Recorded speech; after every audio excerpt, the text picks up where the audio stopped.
Hello and welcome back to Beerly Out of Bounds. It's the Beerly podcast where we talk about all things golf. My name is your host, Beerly Zach. And joining me as always is the most dapper Beerly host. What are we doing here? You have to say it. You have to say it. It's on there. You got to say it. That's the rule. I say it. Yes. And you meant it. I disagree, but it's fine. How are we doing tonight, Zane? Who else would be more dapper than me? I mean, look how clean cut I am. Got the shave. Got the hair nice and dapper. I look like a schoolboy. I look like the front of a Dapper Dan can man. No, you don't. Dapper Dan's got a mustache, okay? Dapper Dan does not have a mustache. Okay, now we need to look this shit up. You gotta fact check this because I'm almost 100% he does. Dapper Dan. Oh. He's a Dapper Dan man. Dapper Dan. Pomade. Now, I think you're right. I'm crap. gonna be pissed off. Crap. No, he does have a mustache. He does. Crap. Yeah, you're right. Here it is. Hell Let's yeah. show the audience.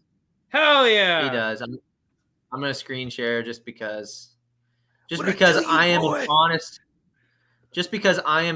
What man. I tell you, boy? I told you to listen. I am an honest man. This is the Dapper Dan man. On the Dapper Dan can. See, he does have a little mustache right there. Listen, I know my Dapper Dan, okay? I'm not like some You do? chump that calls himself Dapper and says he looks like the Dapper Dan man, but doesn't have a mustache. Anyway, what are you drinking tonight, Zane?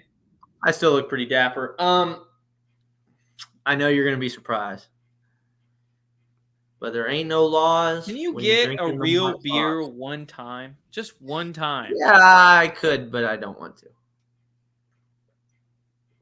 That's calories. This man, he's going to pull up with High Noons one day, and he's going to be like, yeah, I've been watching Bob Does Sports for 17 hours straight, drinking High Noons. Yeah, I don't think so. Anyway, I'm having a real man's beer. But I'm going to save that for the future, so I will come in. You just watch 3 more episodes, and I'll come in and say exactly what you just said. What'd you say? I'm having a real man's beer. It's a Guinness Extra Stout. Shout out to Ireland.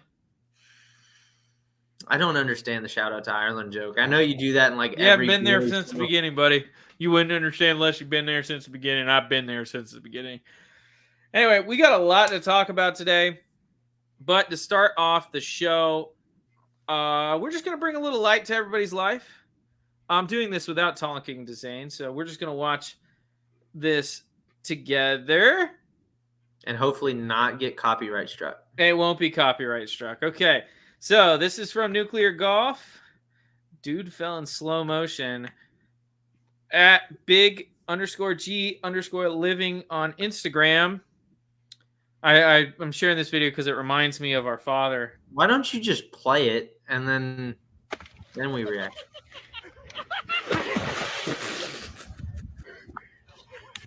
Why does that remind you of Dad? I don't know. I just could see him doing that.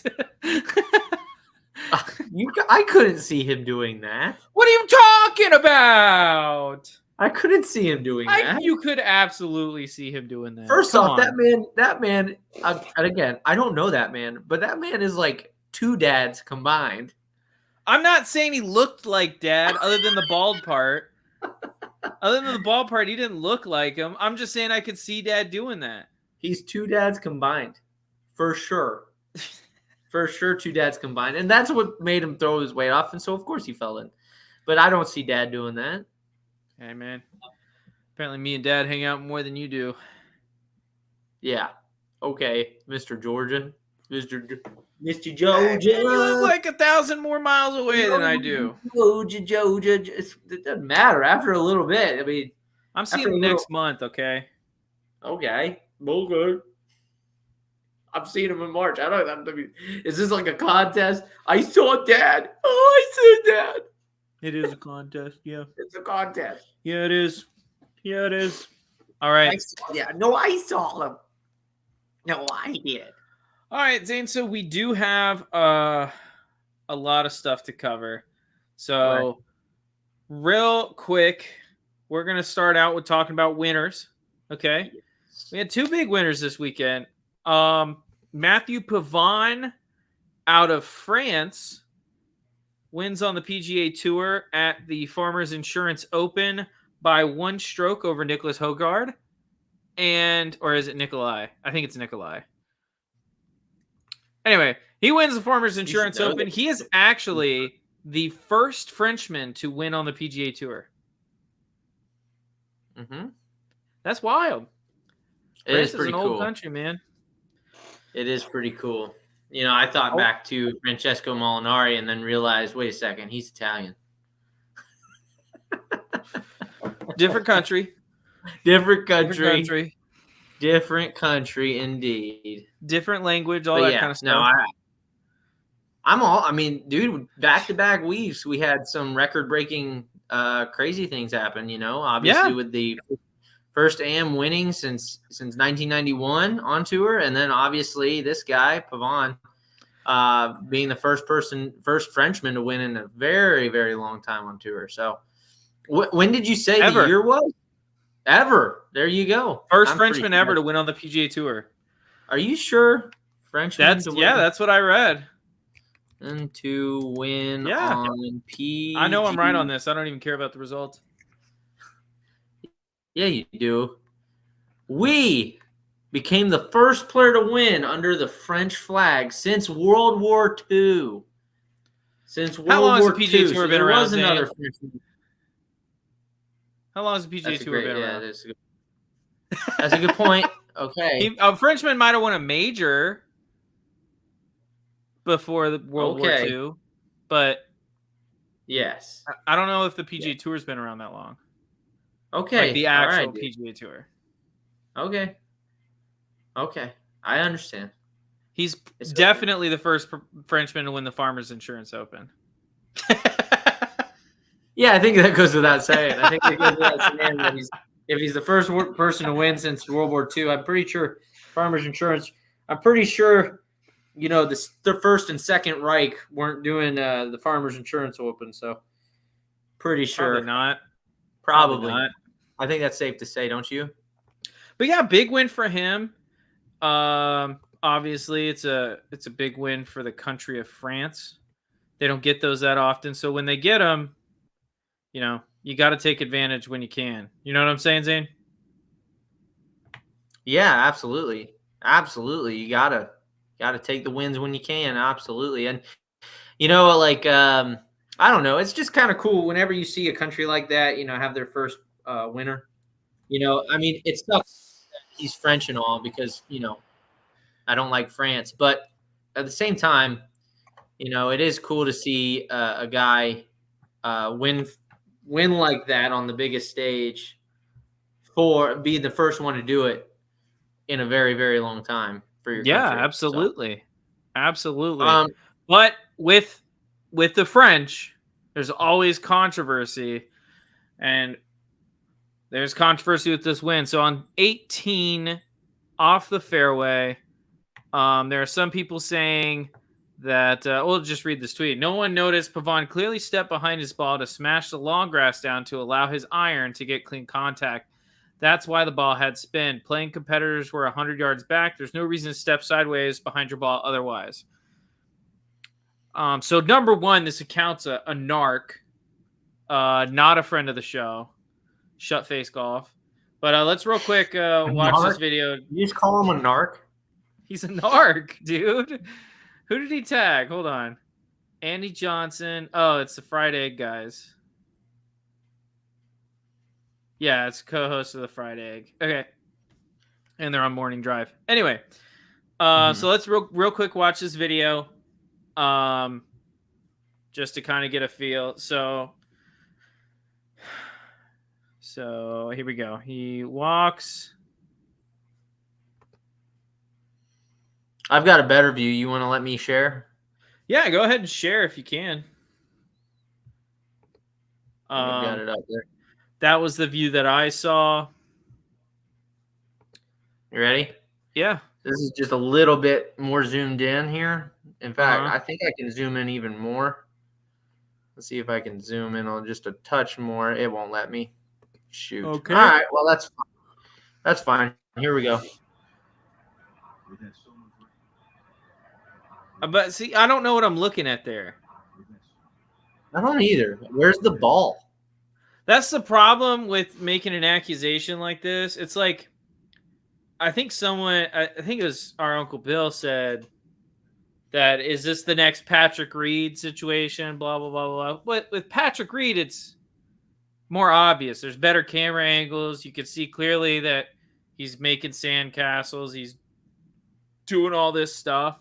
With this, it's hard to tell exactly what's going on. Now, is the walking behind his ball a little suspect because it's kind of a weird way to do that? Sure.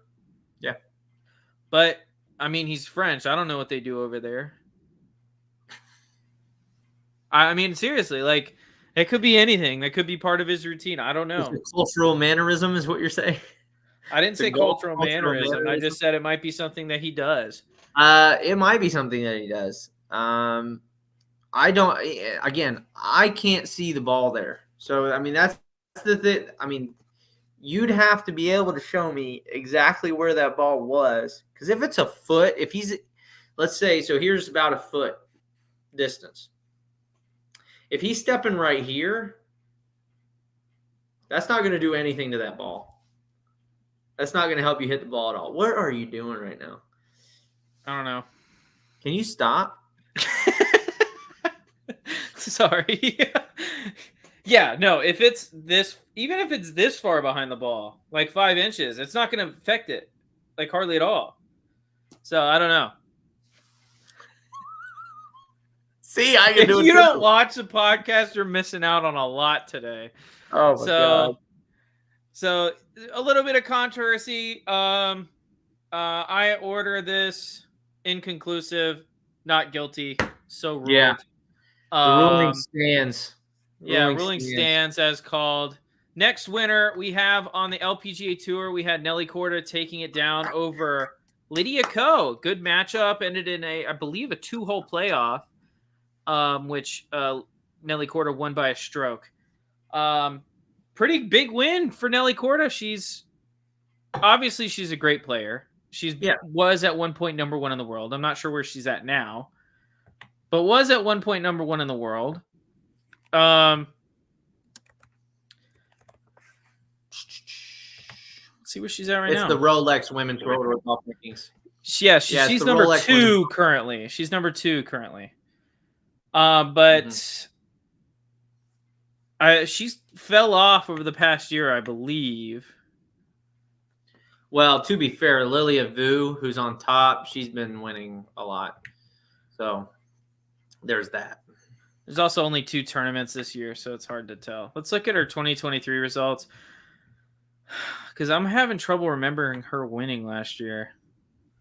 Well, no, the Women's World Golf Rankings takes into, I mean, that's kind of like the men's. It doesn't matter of how many events they're into this year. Yeah, I know. So she didn't win it all last year. Who didn't? Nelly? Nelly Korda did not win. Her best finish was 3rd. No, 2nd. Yeah, whereas Lilia Vu won the AIG Women's Open. She won the Annika Driven by Gainbridge at Pelican. She placed 2nd in the Buick in Shanghai. So I mean, the last cut she missed was all the way back at the U.S. Women's Open. She missed the cut there, but ever since then she's made the cut and then some. Yeah, so Nelly Korda's actually snapping a cold spell. Spell that dates all the way back to November 11th, 2022. But you have to understand, Nelly Korda also came back from the freaking depths, man. I understand. I completely understand. Had that health scare. Yeah. No, I get it. Which was she's snapping a cold streak. Which was not caused by the vaccine, because we all know it's safe and effective. All right, I'm about to mute you, Zane. What? You're not talking about getting our podcast taken down. No, I'm saying Zane, don't even say it. Don't even say it. Don't even mention the V word. Don't even do it. Because it can get taken down still. Don't even mention it. What are you talking about? I'm saying Stop talking. That's what I'm telling you to do. Stop talking. It stopped. Stop the talking. virus. All right, you're muted. Okay. All right. So now we can go and talk, or I guess I can talk about something else. Real quick before I do that, I'm going to change the logo back over to what it should be when we go into this topic. It's Beerly Live time, baby. And big news coming out of the LIV Tour. Tyrell Hatton signs with LIV Golf for $60 million. LIV teams are set going into this year. Zane, what do you have to say about it? Now I can talk. So I think it's awesome. I think this was expected, right? I mean, this is what we were talking about on last week's pod. This is the expected progression of what's going to happen. You had, and we already went over this, how it's probably hearsay. It's probably, well, not even hearsay. It's probably just fake made up rumors about Victor Hovland. But the fact that those rumors are happening all has to do downstream from that Rahm move over to LIV. So that's what that's why we were saying whenever that Rahm thing happened, that was the big shift of the whole paradigm. Because that was, that really was the domino that made all the rest of them fall. I think you're only going to see more join from here on in. I think you'll start to see LIV's kind of doing what they're doing. They're kind of being smart about it. They're saying, hey, look, we aren't going to offer you all this money that we were going to offer these guys for leaving early because there's less. There's less danger now. They're in less danger now because the talks are happening. Correct. We were giving that money to those guys specifically because they were giving up certain things, right? Because they knew the dangers. They knew the fact that they knew the risks. They knew the risks. You, on the other hand, you're coming in late. This is what I think happened with the Finau thing. You came in late and won in this crazy amount of money, but you're not the guy. Tony Finau is not the guy. Yeah. And two, you don't have those same risks anymore because once you come over, there's that much more of a chance that they're just going to let us back in. Yeah, 100%. So I think it's super good of Tyrell to do it. We already covered, we didn't cover this yet, but Tyrell has only made about 25 odd some $1 million on tour his whole career. Yeah. And now he's banking $60 million guaranteed. Guaranteed. Yeah. And this is the craziest part about all this is they were saying early on, they were lying about what LIV was doing. They were saying that the $60 million isn't guaranteed. They were saying that the $60 million, well, it does depend on things, but they were saying that when they win, it counts toward that $60 million. And that was just not true. Yeah. They still win more money on top of that $60 million. The $60 million is basically an agreement saying, hey, look, we understand the risks. We think you're worth a lot. We're paying you this. Yeah. And then you can win more money on top of that. Yeah. So, yeah. What do you think about it? I'm happy about it. I was wondering who the second big name on Rahm's team was going to be, and they made it Tyrell Hatton, which is a good choice. Smart choice because they're both fiery. They're both really big competitors. I know he's a character too.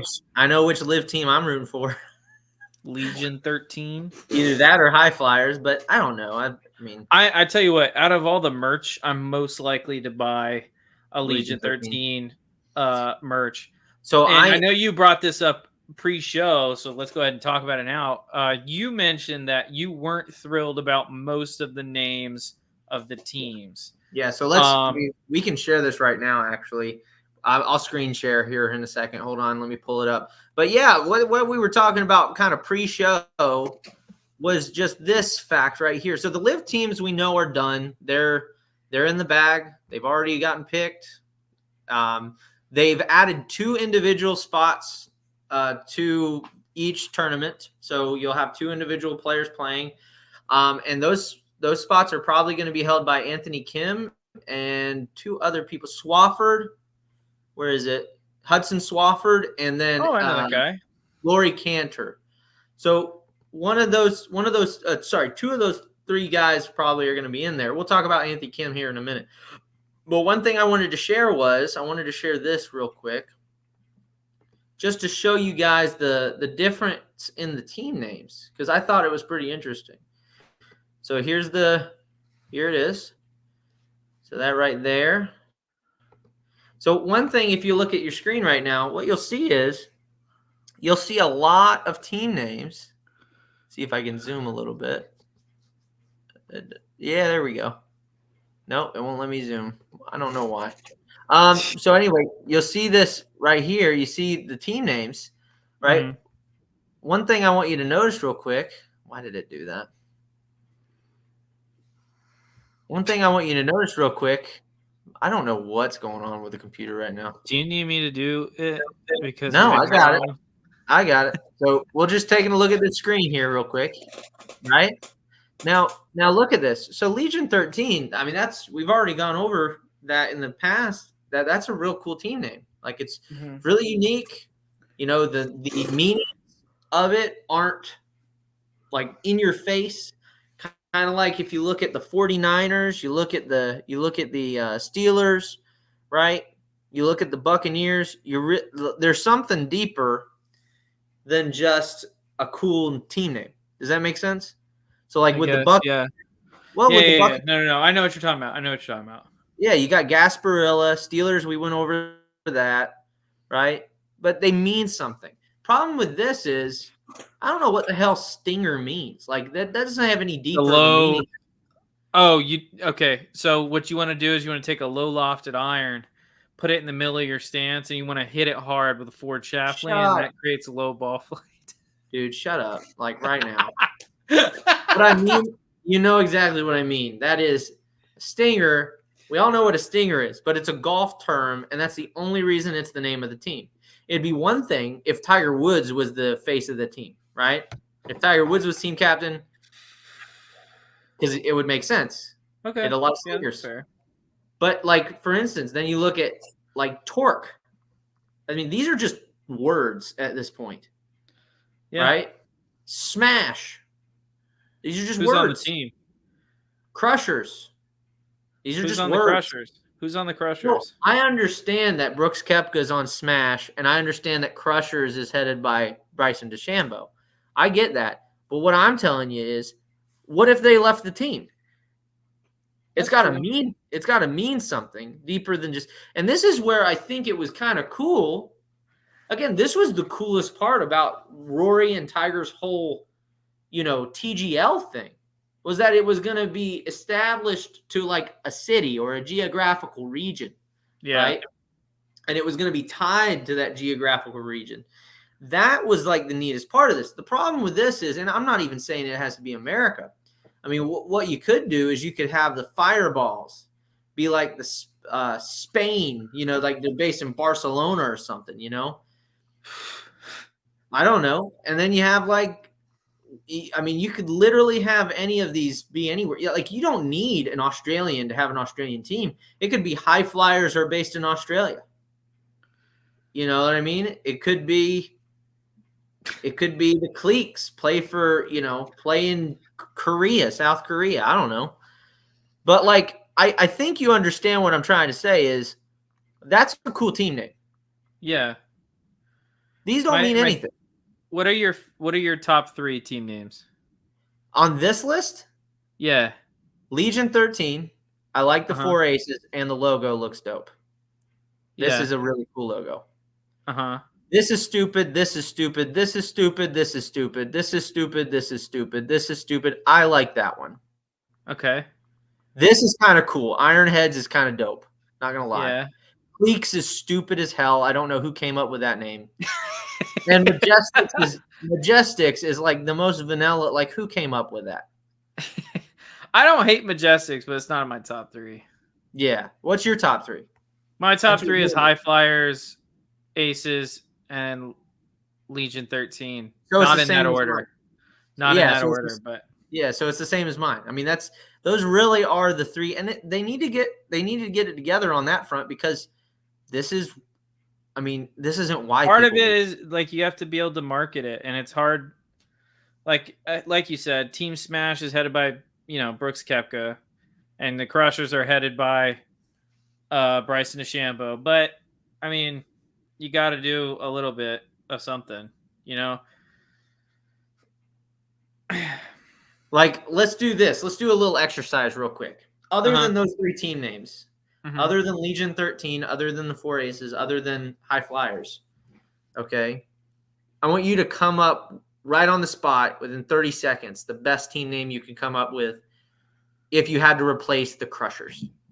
If I had to replace the Crushers team name? And remember, don't have to tie it to a geographical region. Just make it a cooler name.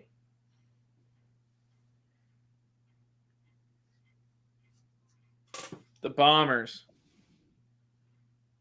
I think that's a better name. You're stupid. Oh my God. You turn the O into like a radioactive symbol? Yeah, that's a better logo. Shut up. And their slogan could be hit bombs. What are you talking about? That's such easier branding than Crushers. Oh my God. What are you talking about? Brooklyn Bombers are a legit team that used to exist. No, I get that, but just the Bombers with a radioactive logo as the O? Are you kidding? You can do better. Zane, you can do it. better. You do it. You can do better. Let me hear your idea, Zane. Okay. All right. So you got Legion 13, you got the 4 Aces, you got the High Flyers. What about if this isn't great? The Shankapot. Zane, no, you did not just say Shankoponymous. As a good, that's horrible. I know, that was brutal. I had to say it, though. I had to say it because of the E-Trade, baby. Come on, Zane. No, like, I'm trying to think.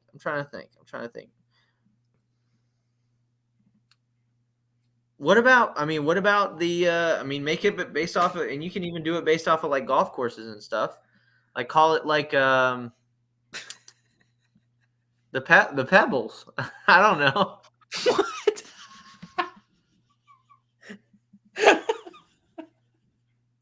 Yeah, you're right. I suck at this.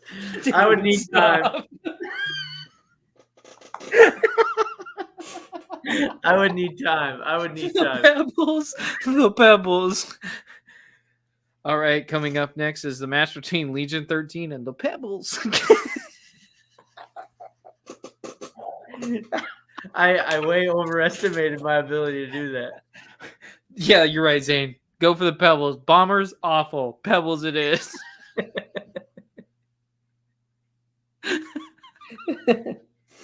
Dude, I think you got a gift. I don't know.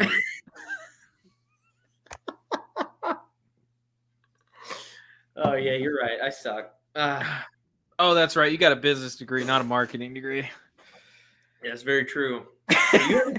But you have a PR degree. You should be able to come up with one. That's why I said Bombers with a radioactive logo. It's so much better than Crushers. It's astronomically better than Crushers. It is better. It's way more brandable. You can put Bombers on a shirt, or you can put a slogan like "Hit Bombs" with the radioactive O. Like it's much more brandable. I hate to be this guy, but it's much more hip with the kids. Like no one says, "Oh, I'm gonna crush this drive." That's like a 1990s thing. Yeah, I'm gonna hit bombs. Yeah, but see, my whole point is, I guess the cool thing about High Flyers or Legion 13 is they don't specifically have to do with golf. Yeah, you know what I mean? Like the problem with all these other names like Torque, Stinger, Smash, I guess doesn't necessarily have to do with golf, but like Torque, Stinger, they all have to do with golf. Cleeks, Majestics, it's just kind of stupid. Ironheads is dope because it like it's referring to Ironheads, but like I don't know, it sounds like it's strong or firm or whatever. What I think they need is logos. That's true. I was thinking, I actually just popped in my head. What about like a team that could actually have a mascot, like Razorbacks? Like that'd be a dope name for a golf team, the Razorbacks. Oh, or you could do sharp lettering and do like the blades. Oh, the Blades is nice. I like that name, dude. Yeah. Make it the Blades. Just do sharp lettering and then like the blades. I think that would be good. Yeah, and then the semi And have a sword through the name. That'd be sick. That would be actually really cool. But even if you're not doing Legion 13, like what about something that goes back to like golf lore? You know what I mean? Like, I don't know. The clerics, and it's a claret jug. You know what I mean? That's not terrible. The clerics, or I was gonna do something with Wanamaker, but that doesn't make any sense. Also, that's PGA. I think he was actually the founder of PGA. You can't do that. Well, no, but that's PGA of America. That's different than PGA Tour. They're not that separate. They are separate, but they're not that separate. They're pretty separate. Pebble Beach was stupid, but like that was really dumb. But like even something kind of jovial, like the Marion Marys, like the Marys, like the Marion Marys. No, come on, dude. No, that sounds too. That's horrible. That sounds too flamboyant. Not flamboyant. It's just bad. Okay. It's just bad. Help me think of one more before we move on to the next thing, please. One more. We got bombers. I'll give you that one. I will give you that bombers, one. Blades was really cool. The clerics, and just clerics have it be isn't bad. Clerics ain't bad.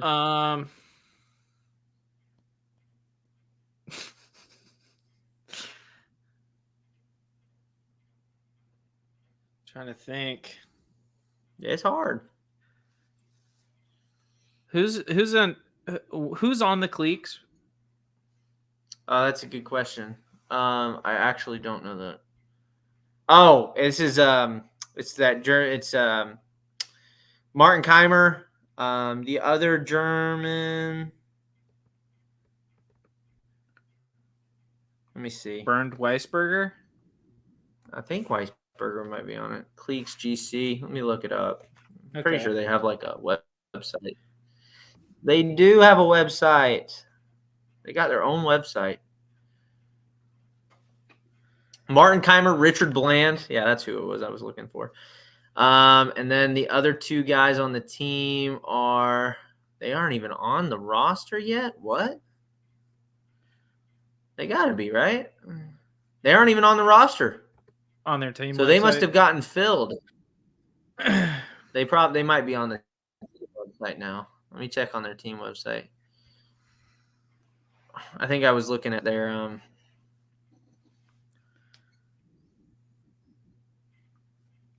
Wow. Yeah, dude. It's just the two right now.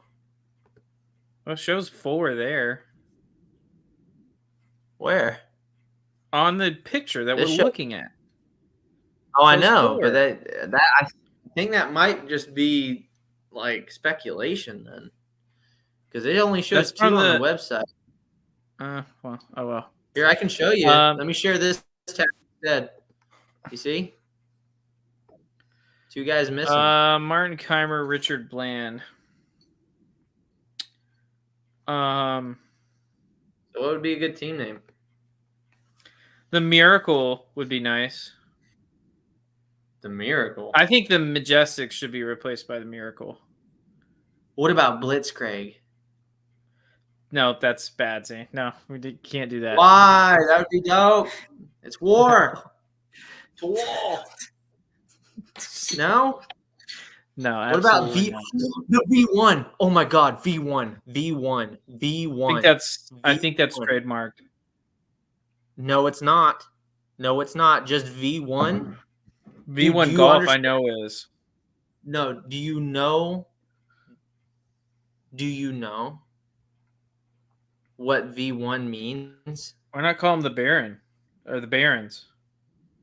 The Barons would be dope. See, we're coming up with better names than they did. This is my point. This is my point. Sandbaggers. There you go. Sandbaggers. Sandbaggers be a dope name. Sandbaggers be a dope name. But yeah, this is my whole point is we just came up with better names, you know, in the span of what, 5 minutes than they came up with after over a planning course of like 3 or 4 years. Yeah, that's what I mean. Like how don't you do? I mean, again, I think V1's dope. I'm not gonna lie. That would be epic. Do you know what V1 is historically? You know what that means in historical context? Tell me, Zane. That was Hitler's rocket. That was the rocket. Yeah, let's just not associate anything with Hitler. From what I understand, it's a very no. It's not. It's not just for me. The Germans don't like talking about Hitler, like at all. But it was German engineering. It was German engineering. I get that, but still, we still use the cars that they used. Okay, all right. I'm just saying, Audi's German. All right. Volkswagen German. All right. Am I wrong? You're not wrong. I think V1 is dope. So it's a bomb. We're going into a new reoccurring segment, or it will be a reoccurring segment on the show. You don't think that's where Pro V1 got its name? I don't know where Pro V1 got its name, dude. Okay. New reoccurring segment on the show. It's time for Zach's Trivia Minute. Or it's going to be a little bit longer than a minute because Zane really struggles with trivia. But Zane, I'm going to ask you 10 questions. We're going to see how many you can get right out of 10. All right. Are you ready? All right. Let's hear it. Okay. Yeah. What year was the PGA of America founded? The answers are 1886, 1916, 1932, or 1949. 1932. 1932 is the guess. He is wrong. It was 1916. I'm surprised you didn't get that right. You've actually answered that question before, and it mattered. Are you just doing the test for the PGA level 1? Is that what you're doing? No, I'm not. I already took that, and it was miserable. What golfer invented the modern sand wedge? Was it Ben Hogan, Sam Snead, Byron Nelson, or Gene Sarazen? Sam Snead. Final answer. Sam Snead is wrong. It was Gene Sarazen. Gene Sarazen invented the modern sand wedge in 1930. Is that because he was a Saracen? I don't know. I'm just a joke. I get the joke. It was almost funny. You get it because it's sand wedge. You get it? Sand wedge. He's a Saracen. Anyway, go ahead. Okay, so you're 0 for 2 right now. So let's see if we can pick it up here. Who was named the PGA Tour Rookie of the Year in 1996? Was it Todd Hamilton, Hale Irwin, Tiger Woods, or Vijay Singh? Tiger Woods. Final. Tiger Woods is the guess. That is correct. Woo! Okay, we're on the right track. We stopped the bleeding. Woo! What type of... Oh, this is super easy. What type of golf clubs are used for long shots from the tee or fairway? Is it woods, irons, wedges, or putters? Say that again. What type of club or clubs are used for long shots from the tee or fairway? Is it woods, irons, wedges, or putters? Woods. It is woods. That is correct. Very good. Yay. Yay. This is one I think you're going to struggle with. So you have 2 right, 2 wrong. I don't think you're going to get this right, but we're going to see.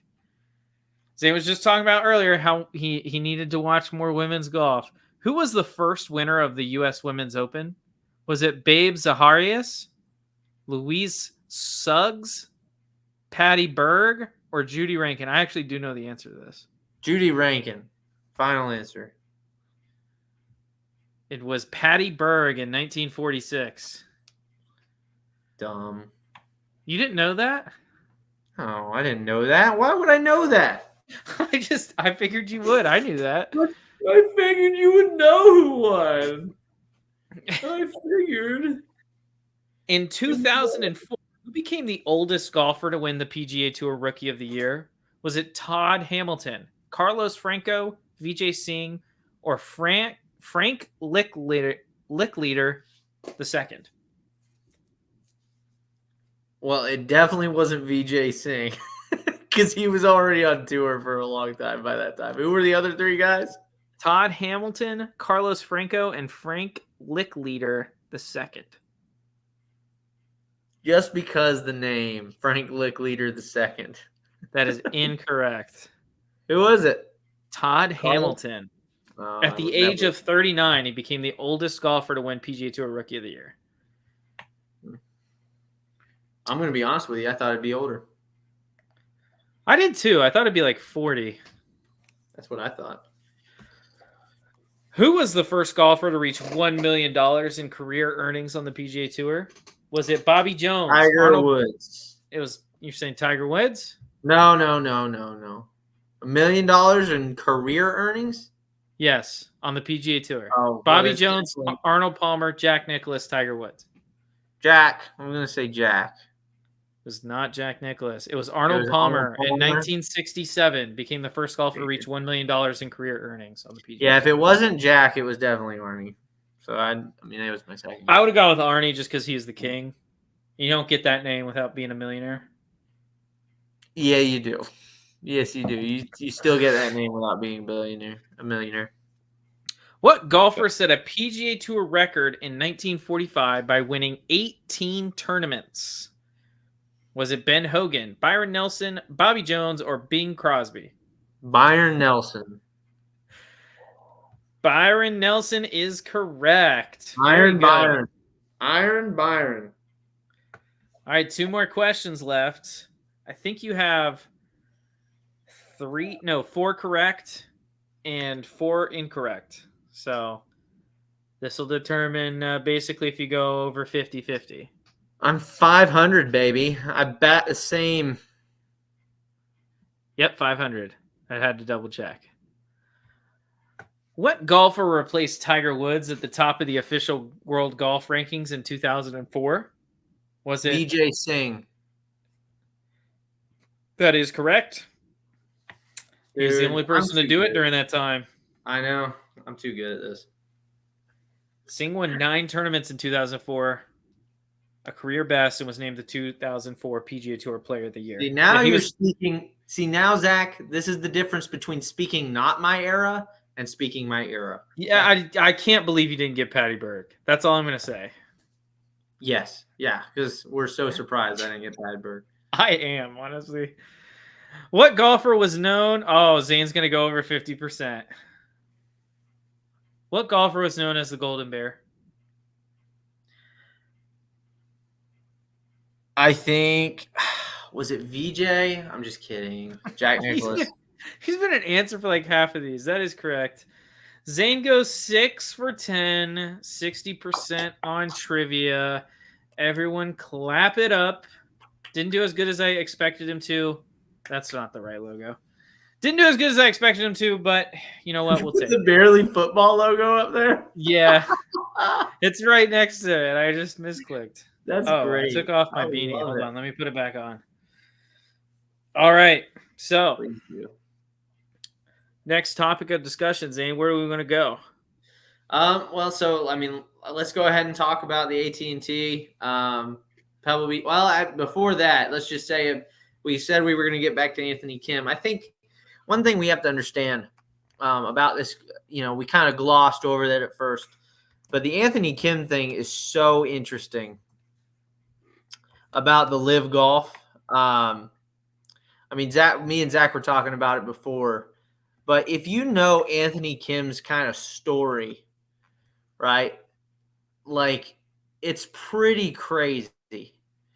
And the reason this is such a big deal is because many people might not remember, but Anthony Kim was going to be the guy. Yeah.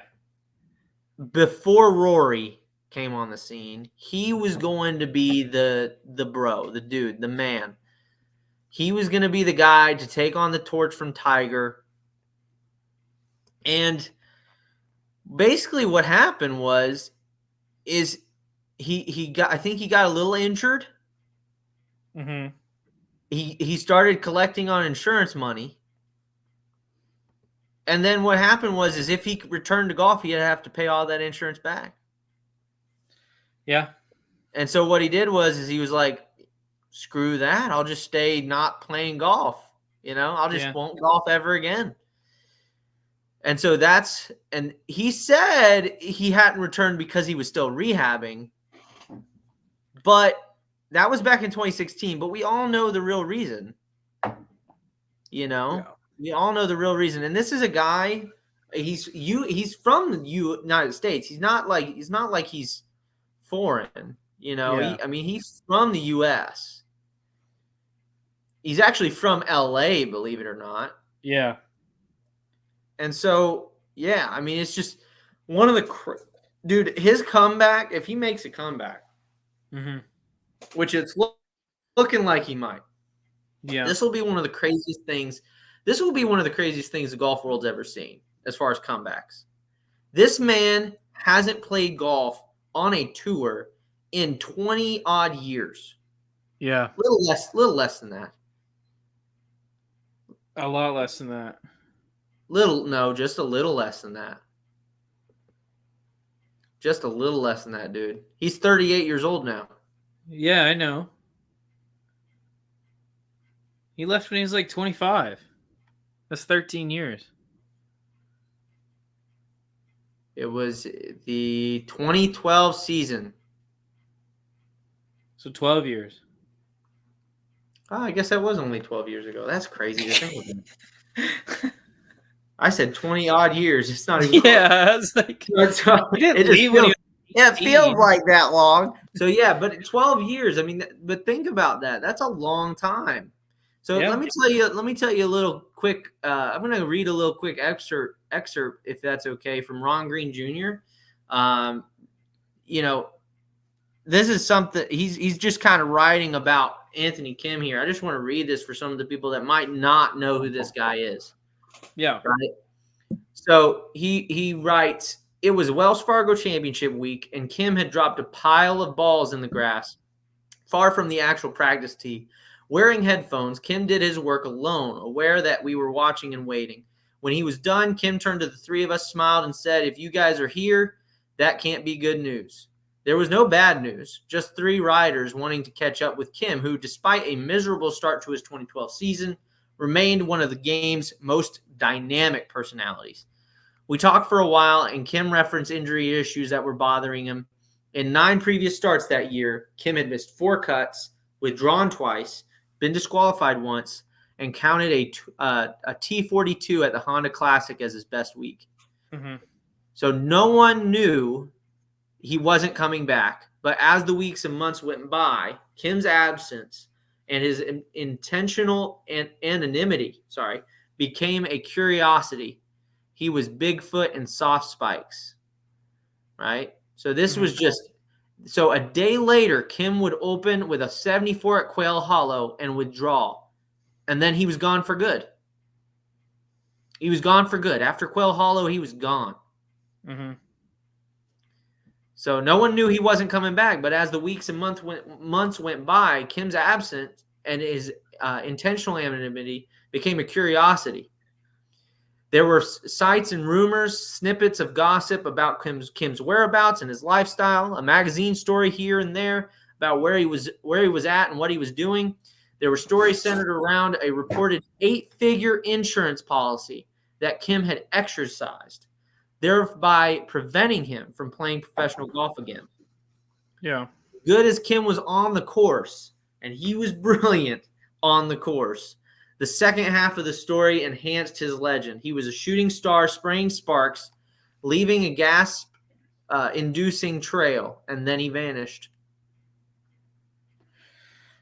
Just like the comments, man. So this was the guy. For everybody wondering, I mean, this was the dude, right? Yeah. He kind of shared a similar fate as to, and again, more so than than Michelle Wie, but very similar. Very Yeah. similar stories. How she kind of dipped and dropped off and went back and then dipped again. Very similar. Only in his case, he just He went never gone. came. Yeah, he's gone. Just gone like that. So this is why this is such a big deal. I hope he comes back. That would be so cool. It would be so cool to see him come back and play professional golf again because he was a dynamic personality. This is what everybody was saying. He's in that famous commercial. If you ever seen the Tiger's Back commercial, I don't know if anybody remembers that. Him, Tiger- Justin Leonard, and someone else. I can't remember. Yeah, this was after Tiger got injured the first time. Yeah. So Tiger's Back is going to be very different. Let's go ahead and play it real quick. I'm going to go ahead and share my screen again. Let's see here. Present. Share. Tiger's Back, baby. Let's watch it.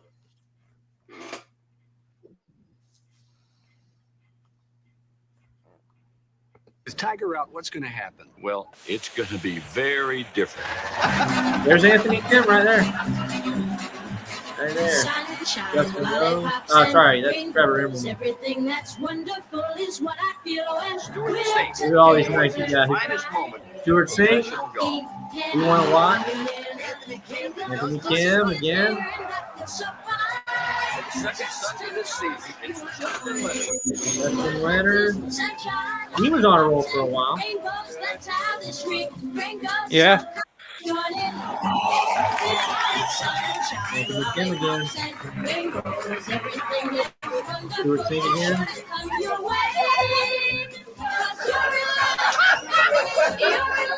Hey guys. Hey, back. Good to see you. You too, man.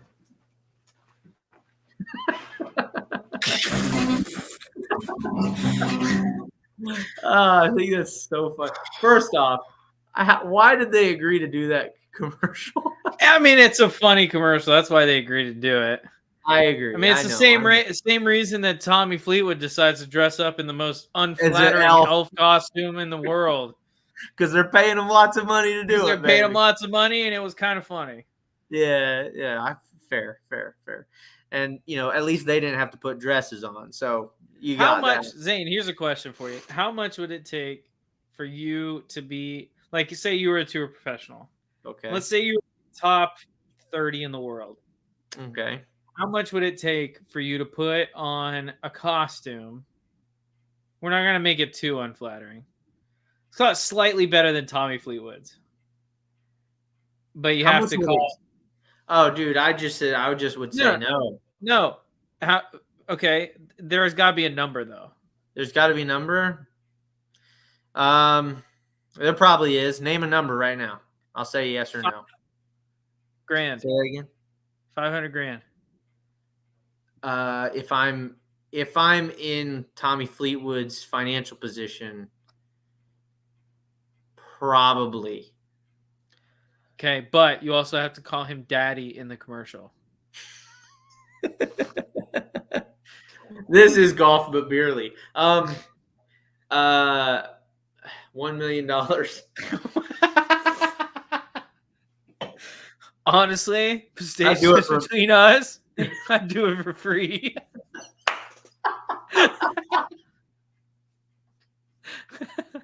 No, honestly, I swear my number's pretty low just because I think it'd be an all-time clip. I think it'd be all-time. That's not necessarily a good thing, though. I could be the daddy guy. The daddy guy. Don't say that ever. Don't say that ever again. The daddy guy. I could be the daddy guy. Live on in infamy forever. Yeah. Okay. All right. But seriously, it probably wouldn't be that high. Yeah. I mean, I don't know. I'd do it for $1 million, definitely. I mean, the real thing is they probably only paid Tommy Fleetwood. What do you think they paid him to do that commercial? I don't know. Probably tens of thousands. Tens of thousands. Probably $20,000, something like that. Something like that. I agree. For me, it would take more than that to do what he did. For me to be in an elf costume and stuff, like that, like looking like that, it'd be a little different if it was less feminine. No daddy, it'd probably be around 20. No daddy. No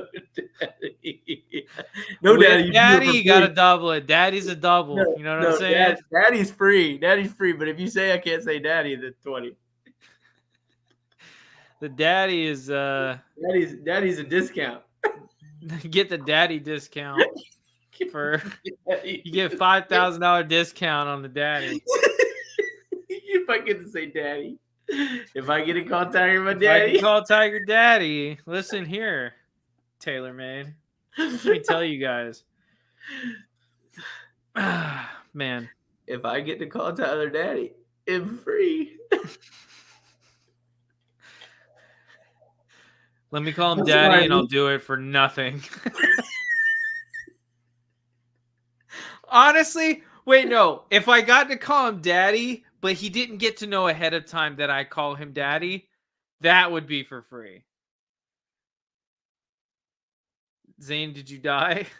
Oh no. He froze. Okay.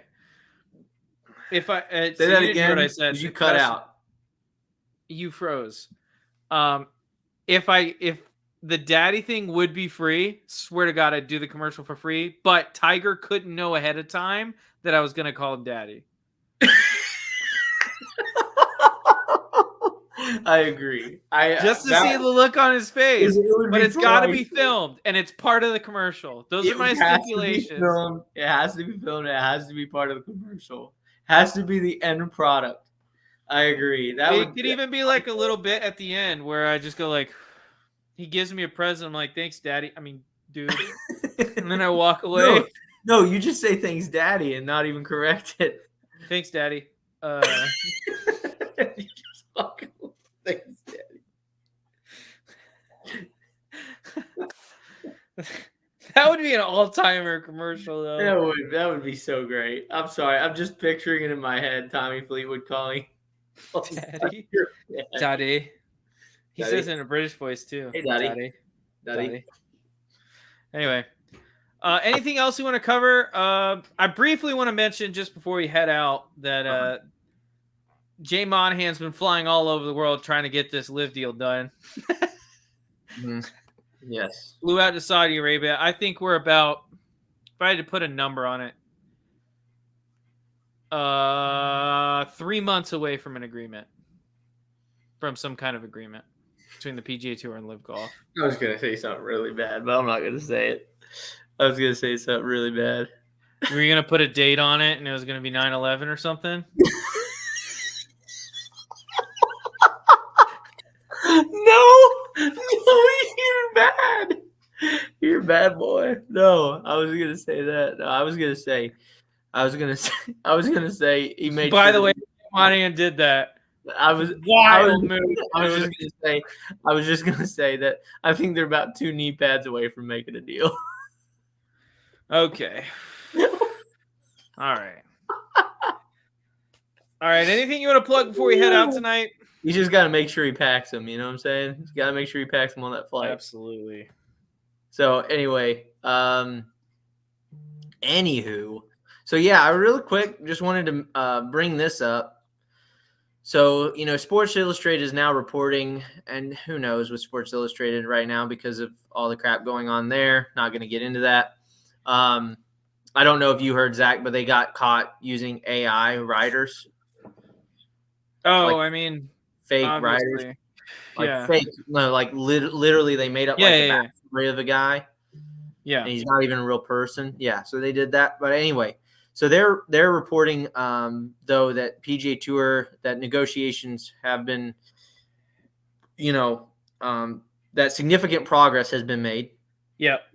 Toward these negotiations with PGA Tour and the PIF, which for people that don't remember is the Public Investment Fund of Saudi Arabia. Mm-hmm. So they're saying there should be a revised framework agreement that should be unveiled soon. But this is the thing though, right? Is we just don't know. Like, unless there's something concrete, like we talked about that thing with like Victor Hovland being rumored to go to LIV. It's like, you just never can tell anymore with this kind of stuff. Like, things get leaked. He says something to somebody. This is why I don't like him. he says something to somebody and then somebody leaks it, even though it's not true, or doesn't represent reality. Yeah. Does that make sense? And then and I'm talking about Jay, by the way. And then it gets, goes around the rumor mill like it's an actual thing, and then it never ends up being a thing. You know what I mean? Yeah. So I don't know. But it's very unclear, at least judging from this article, it's very unclear that because they haven't even commented on it yet. So the PGA Tour still hasn't commented on anything, which is not a favorable sign. It'd be one thing if they were saying, yeah, we're still in Granted, they didn't say anything before they put the framework agreement together. That's a good point, but that was because it was the framework agreement and they were working behind closed doors. What's to say they're not doing the same thing now? Because they don't have I just think what do you call them?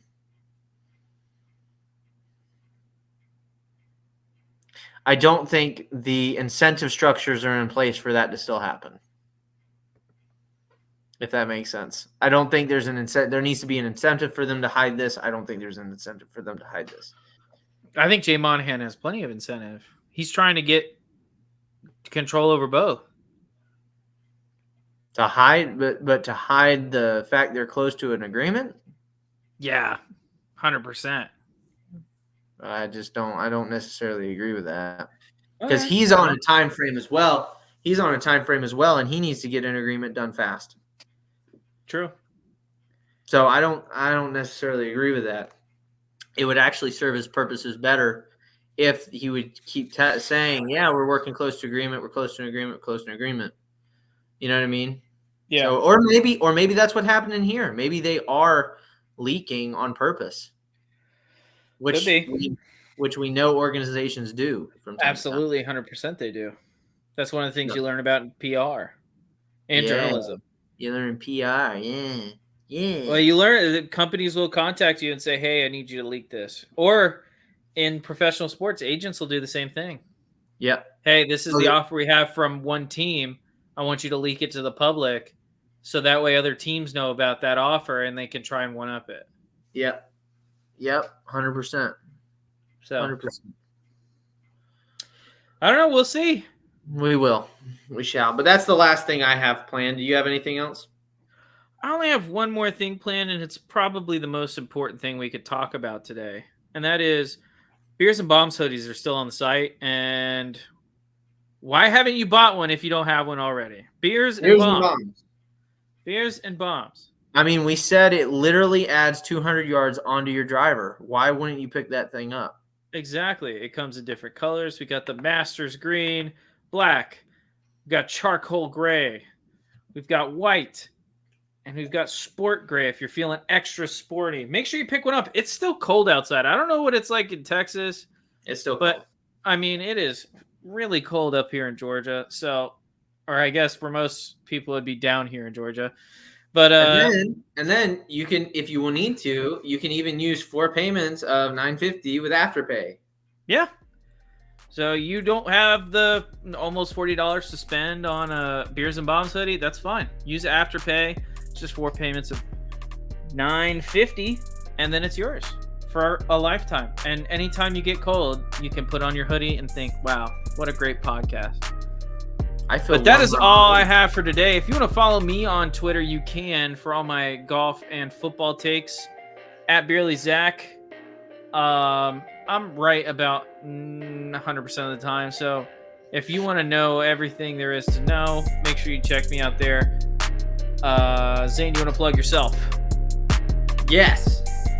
I want you to tell Zach to shave. Please tell Zach to shave in the comments or tweet at him. At BeerlyZach, say, please, Zach, please shave your face. Please shave your face. Got a live show tomorrow. Fun. I'll be tuning in. All right. See you guys. All right. You guys have a good one. We will see you guys next week.